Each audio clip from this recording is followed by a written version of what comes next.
All right. How you doing? It's the radio guy, Dr. Mike Prince. Welcome to another episode of the Mike Prince Show right here at the Open Mic Broadcast Network, coming to you Mondays through Fridays, giving you all we can while we can.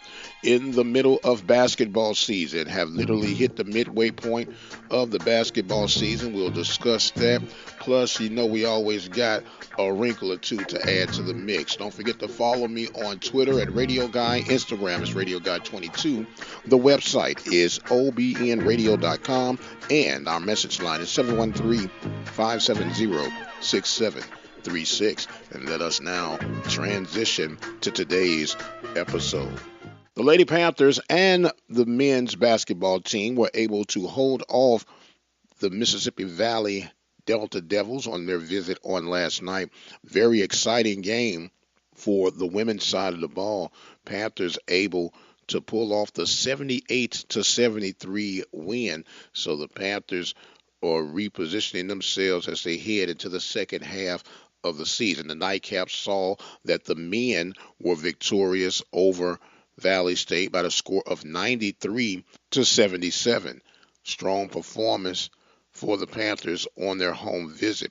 But the game of the evening, and more than likely the surprise team, at least for the first half, would have to be Arkansas Pine Bluff. Arkansas Pine Bluff victorious over Texas Southern by the score of 74-72.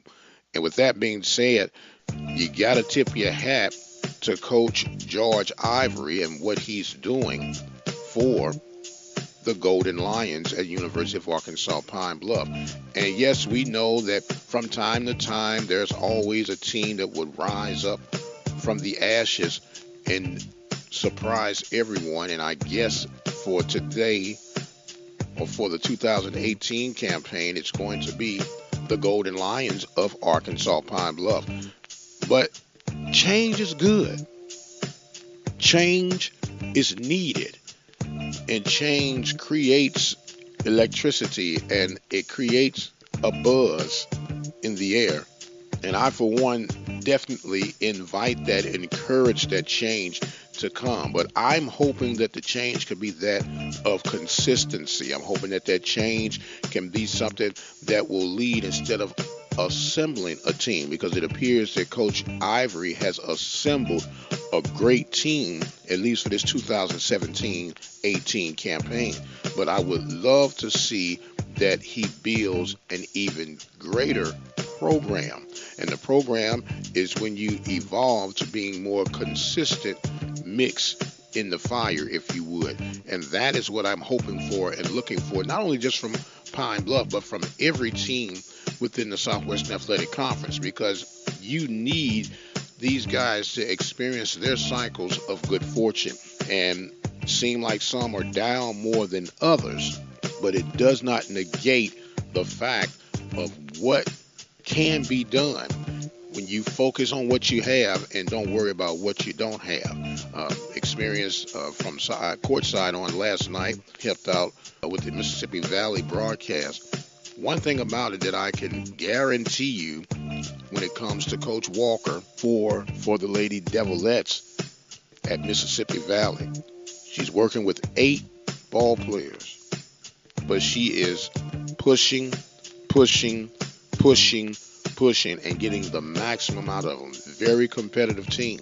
Can't too much say that from the men's side, from what I witnessed for Valley State. They, of course, were playing Prairie View, and they were down by 21 points at the half. And when they came out from the half, they came out as defeated, body language, saying, hey, let's get this over with. I'm ready to go. And the evidence was that in the ending result. But the only way that change is going to come, you have to, A, believe that you can be an X factor in part of that change. And when the change does begin to move north versus moving south, you have to take advantage of every opportunity to recognize the greatness that is within. And that is the case for Coach Ivory and the Golden Lions, at least in this first half from the men's side of basketball. But just as we talked about yesterday, you would hate to see hard work, resurgence of a program go down the drain if you come out flat one game doing the structure or the way the structure is right now with the tournament. You would hate to see, and I'm just saying hypothetically, if the Golden Lions are able to run the floor for the rest of the way. Let's say they're 7-0 right now, have won 7 games in a row. Started out 0-14, have won 7 in a row, and more impressively, they've won 5 games of those 7 on the road. So let's say they have a strong second half. They end up 15-1, 16-2, 17-1. And they play a team that's been sleepwalking for the entire season and catch an epiphany during the tournament.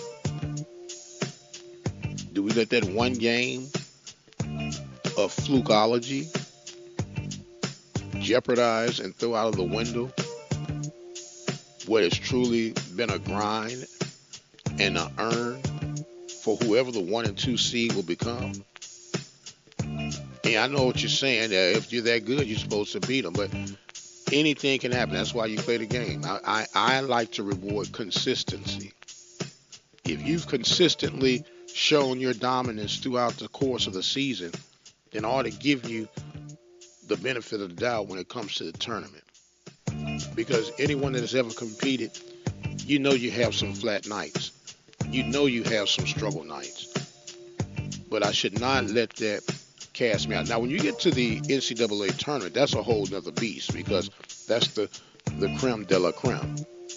I'm not saying for that particular factor, but for your conference tournament, in order to ensure your team that is the highest ranked team in your conference represents you, which could be money for everyone involved with a couple of wins. That's all I'm saying. Not crying foul, not anything, because I believe that a person must earn their keep. But let's recognize the consistency and the grind and effort that it takes to be top dog during the regular season. That's all I'm saying. Prairie View will get their show on the road. They'll go to Alabama State and then Alabama A&M to try and climb their ways back into the conversation of postseason play. Still a lot of basketball remaining, and we'll be there to help navigate, of course, throughout the way. And don't forget, baseball season is in liftoff mode. Guys are breaking through, ready to get this chill out of the air so they can truly embrace the spring-like atmospheres for the remaining of their season. Short version of the Mike Prince Show on today. We are going to continue to dig beneath the pavement as the recruiting is boiling up, moving forward. A lot of decommits as well as new commits going back and forth throughout the course of the recruiting wars. We'll try to keep you up to date on that as we get a more accurate record. That's one of the reasons why I tried to stay away from calling off names, because you start calling off names, kids decommit, which happens all the time. We're talking about young minds, 18 to 23-year-old minds, and they change just like the weather does. So we'll keep you posted on that. Continue to give you the Eric Dooley updates in the assembling of the teams and a whole lot more. I'm going to exit stage left for now. Keep it locked. Keep others informed about the Mike Prince Show here at the Open Mic Broadcast Network. Follow me on Twitter at Radio Guide. Instagram is Radio Guide 22. And don't forget the website, obn-radio.com. Until the next time, you be blessed, and we'll see you on the other side.